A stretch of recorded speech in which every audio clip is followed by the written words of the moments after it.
வணக்கம், நான் உங்கள் ஜெயா. இன்றைக்கி நம்ம இந்த வீடியோவில் அற இலக்கியத்தில் திருக்குறளில் இருக்கக்கூடிய அரண் வலியுறுத்தலை பற்றி பார்க்கலாம் வாங்க.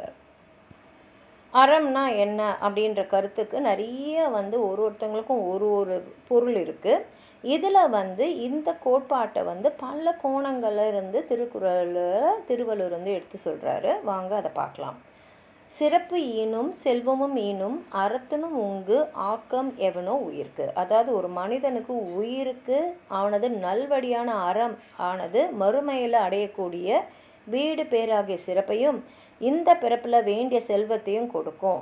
அதனால் உயிருக்கு அத்தகைய அறத்தை விட மேலான நன்மை தரக்கூடியது வேறு ஒன்றும் இல்லை அப்படின்றாரு. அறத்தினும் ஊங்கு ஆக்கம் இல்லை, அதனை மரத்திலின் ஊங்கில்லை கேடு. அதாவது அறவழியில் நடப்பது ஒருடைய வாழ்க்கைக்கு நிலையான நன்மைகளை தரும். அதுக்கு நேர்மாறாக அறவழியை மறந்து வாழ்வது ஒரு மனிதனுக்கு அழிவோட காரணமாக அது அமையும் அப்படின்றாரு. ஒல்லும் வகையான் அறவினை ஓவாதே சொல்லும் வாயெல்லாம் செயல். இதோட விளக்கம், ஒவ்வொருவருக்கும் தன் சக்தி மற்றும் வசதிக்கு ஏற்ப நன்மைகளை செய்ய வேண்டும். செய்யும் நற்செயல்களை எந்த காரணத்துக்காகவும் இடைவிட நிறுத்தாமல் தொடர்ந்து செய்தல் வேண்டும். நான் செய்யும் ஒவ்வொரு செயலும் செல்லும் இடமும் நன்மையாகவே அமைய வேண்டும்.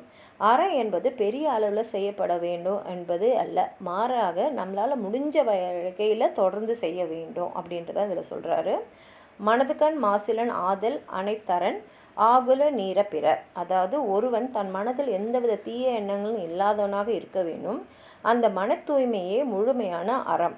மன தூய்மை இல்லாமல் வெளியில் செய்யும் மற்ற அரசியல்கள் அனைத்தும் பயனற்றவை. அழுக்காறு அவா வெகுளி இன்னா சொல் நான்கும் இழுக்கா இயன்றது அறம். அதாவது பொறாமை, பேராசை, கோபம், கடுஞ்சொல், இந்த 4 குற்றங்களுக்கும் இடம் கொடுக்காம அதெல்லாம் ஒதுக்கி வாழும் நல்வாழ்வே உண்மையான அறம்.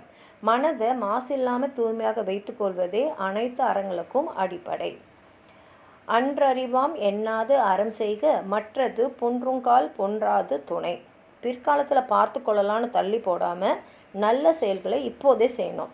இளமையில் செய்கிற எந்த நல்ல செயலுமே உடலை விட்டு உயிர் பெறுற காலத்தில் அழியாத துணையாக நம்ம கூட நிற்கும். அறத்தாறு இது என வேண்டா சீவிகை பொறுத்தானோடு ஊர்ந்தான் இடை. அதாவது ஒருவன் செய்த நல்வினை மற்றும் தீவினை பயன்கள் எப்படி இருக்கும் என்பதுக்கு பல்லாக்க தூக்கி செல்லும் மனிதனையும் அந்த பல்லாக்கில் சுகமாக அமர்ந்து செல்வனையும் உதாரணமாக நம்ம எடுத்துக்கலாம். முன் ஜென்மத்தில் செய்த அரசியல்களின் பலனாகவே ஒருவர் பல்லாக்கில் ஏறும் சுகமான வாழ்க்கையும் மற்றொருவர் அதை சுமக்கும் நிலையும் அடைகின்றனர்.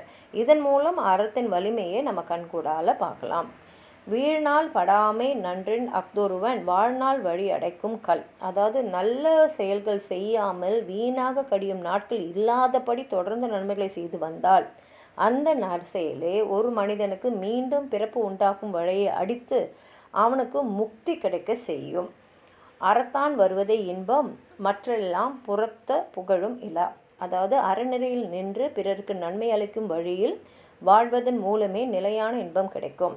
அறநெறிக்கு மாறாக தேடப்படும் இன்பங்கள் இன்பமாகாது, அவை நிலையான புகழையும் தராது. செயற்பாலாது ஓரும் அரணே ஒருவருக்கு உயிர் பாலாது ஓரும் வழி. ஒருவர் அவருடைய வாழ்நாளில் முயன்று செய்ய வேண்டியவை நல்லறங்களே, அதே போல் அவர் விலக்கி நடக்க வேண்டியவை பழி தரும் தீய செயல்களே ஆகும் அப்படின்னு திருவள்ளுவர் இதில் சொல்லியிருக்காரு.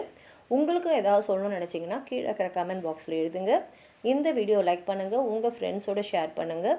சப்ஸ்கிரைப் பண்ணாதவங்களாம் ப்ளீஸ் சப்ஸ்கிரைப் பண்ணி சப்போர்ட் பண்ணுங்கள். நன்றி.